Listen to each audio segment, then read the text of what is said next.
Nagpatulong ako kina Ka Jerome at Ate Seni sa tindahan.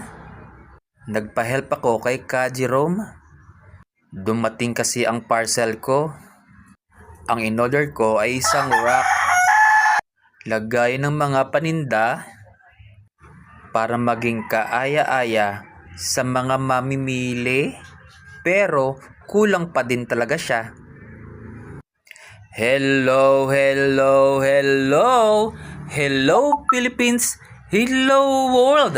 Panibagong buhay, panibagong pag-asa.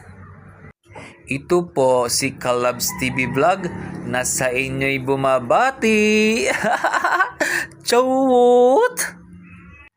Another day, another vlog na naman tayo.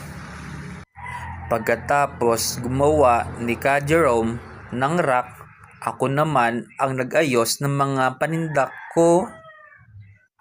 I-display ko siya sa rack. Natapos yata ako mga 11 o'clock na lang gabi.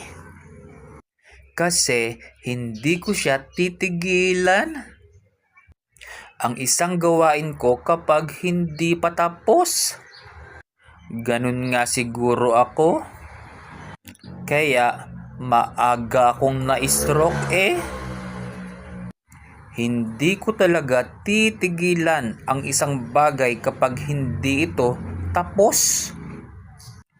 Noong nagtuturo pa ako, puyat na ako sa paggawa ng mga lessons, pag-check ng mga test paper, etc.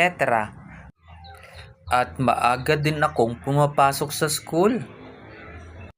Yun ang namimiss ko talaga, ang magturo.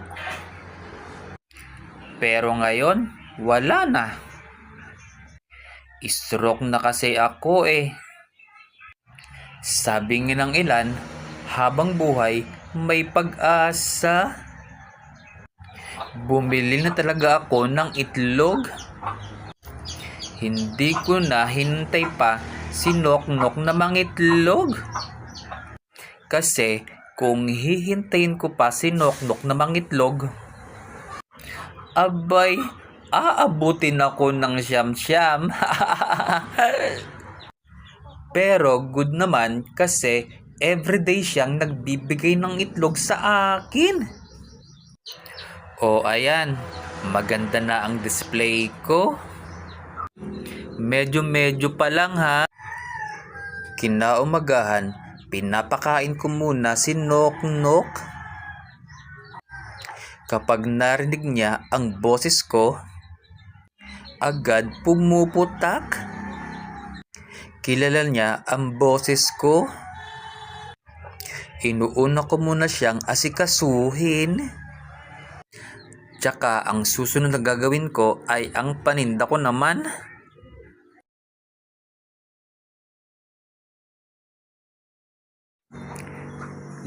Nagbukas na ako ng tindahan, naglinis, nagwalis at nagpunas. Iyon ang ginagawa ko tuwing umaga. Araw-araw. Sabi nga, kailangan mong magsipag. Dahil may future pa tayo. Ngayon, tsaka tayo mag-aalmusal. Pagkatapos maglinis, magpainit muna tayo ng tubig at makapagkape na. O siya, hanggang dito na lang muna tayo. Ito po si Kalabs TV Vlog na nagsasabing bye-bye.